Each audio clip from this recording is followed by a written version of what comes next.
আসসালামু আলাইকুম। আজকে আমি আপনাদের সাথে একদম সহজ, খুবই ঝটপটভাবে তৈরি করা যায় এমন একটা সবজির রেসিপি শেয়ার করছি। সবজি বানানোর জন্য প্রথমেই একটা কড়াইতে আমি তেল দিয়ে দিচ্ছি 1/4 কাপের মতো। এর মধ্যে দিয়ে দিচ্ছি 3টা শুকনো মরিচ আর 1 চা চামচ 5 ফোড়ন। এই 5 ফোড়ন আর শুকনো মরিচটাকে একটুখানি ভেজে নিচ্ছি। যখন ফ্লেভারটা বের হবে তখন দিয়ে দিচ্ছি 3টা মিডিয়াম সাইজের পেঁয়াজ কুচি। পেঁয়াজটাকে গোল্ডেন করার দরকার নেই, পেঁয়াজটা একটু নরম হওয়া পর্যন্ত অপেক্ষা করছি। একটু পরেই যখন পেঁয়াজটা হালকা এরকম একটু নরম হয়ে যাবে তখন দিয়ে দিচ্ছি আলু। যেই সবজিগুলো সেদ্ধ হতে সময় লাগে সেগুলো দিয়ে দিচ্ছি মিষ্টি কুমড়া। মিষ্টি কুমড়াটা কিন্তু একটু বড় বড় করে কেটেছি, মিষ্টি কুমড়া খুব তাড়াতাড়ি সেদ্ধ হয়ে যায়। এবার দিয়ে দিচ্ছি গাজর, আর সবচেয়ে ছোট ছোট করে কেটেছি গাজর, কারণ গাজর সেদ্ধ হতে কিন্তু অনেক সময় লাগে। এইবার এগুলোকে একটু নেড়ে নিয়ে ঢাকনা দিয়ে ঢেকে এটাকে 3 থেকে 4 মিনিট রান্না করব। এরই মাঝে দেখবেন এই সবজিগুলো প্রায় 50%-এর মতো সেদ্ধ হয়ে যাবে, তখন বাকি সবজিগুলো দিয়ে দিতে হবে। 3-4 মিনিট পর ঢাকনাটা খুলে নিয়েছি আর একটু নেড়ে দেখিয়ে দিচ্ছি। এই যে দেখুন, এগুলো কিন্তু কালারটা চেঞ্জ হয়ে গেছে। এখন আমি দিয়ে দেব ফুলকপি। এখানে ছোট একটা সাইজের ফুলকপি ছিল আর নরম যে ডাঁটাগুলো ছিল 2-1টা, সেগুলোও দিয়ে দিয়েছি। এবার দিয়ে দিচ্ছি 20টার মতো সিম, দিয়ে দিচ্ছি বেগুন এখানে 3টা মিডিয়াম সাইজের আছে। আর বেগুনটা একটু নরম দেখে নেওয়ার চেষ্টা করবেন, দানা ছাড়া যে বেগুনটা সেগুলো। এবার দিয়ে দিচ্ছি ঝিঙ্গা। এগুলোকে আমি একটু গোল গোল করে বড় করে কেটেছি, যেহেতু ঝিঙ্গা সেদ্ধ হতে সময় কম লাগে, আর বেগুনটাকেও বড় করে কেটেছি। এবার এই সবগুলোকে খুব ভালো করে একটু মিশিয়ে নিচ্ছি।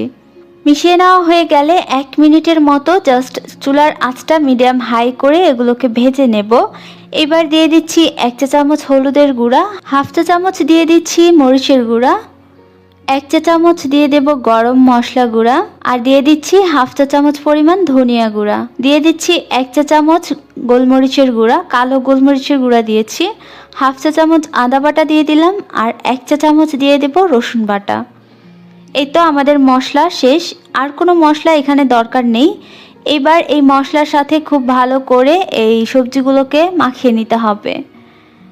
ভালো করে যখন সবজির সাথে মশলা মাখিয়ে নেওয়া হয়ে যাবে তখন ঢাকনা দিয়ে ঢেকে মিডিয়াম থেকে একটু কম আঁচে এটাকে রান্না করেছি 5 থেকে 6 মিনিট। 5 থেকে 6 মিনিট পর এগুলো এইভাবে নেড়ে দিচ্ছি, মাঝে মাঝে কিন্তু নেড়ে দিতে হবে যাতে নিচে লেগে না যায়, সেটা খেয়াল রাখবেন। আচ্ছা, আমি কিন্তু এই পর্যন্ত কোনো লবণ দেইনি, এই পর্যায়ে এসে আমি লবণটা ব্যবহার করছি। আর দিয়ে দেব 1 চা চামচ পরিমাণ চিনি। চিনিটা দিলে সবজির টেস্ট অনেক গুণ বেড়ে যায়, এটা দেওয়ার চেষ্টা করবেন। আর লবণটা প্রথমে দেইনি কারণ সবজিগুলো গলে যাবে, সবজিগুলো ভাজা হবে না, তাই লবণটা একটু পরে ব্যবহার করেছি। লবণ আর চিনির সাথে খুব ভালো করে সবজিগুলোকে মিশিয়ে নিয়ে ঢাকনা দিয়ে ঢেকে 10 থেকে 12 মিনিট এগুলোকে রান্না করছি মিডিয়াম আঁচে। 10-12 মিনিট পর দেখবেন সবজিগুলো খুব ভালোভাবে সেদ্ধ হয়ে যাবে। আপনারা একটু চেক করে নেবেন, আলুটা চেক করলেই কিন্তু বোঝা যাবে সবজি হয়েছে কিনা। যখন সবজি সেদ্ধ হয়ে যাবে তখন ধনিয়া পাতা কুচি দিয়ে দিচ্ছি। পরিমাণ মতো ধনিয়া পাতাটা দিয়ে তারপর আমি দেখিয়ে দিচ্ছি আলু সেদ্ধ হয়েছে কিনা। এই যে দেখুন, সেদ্ধ হয়ে গেছে।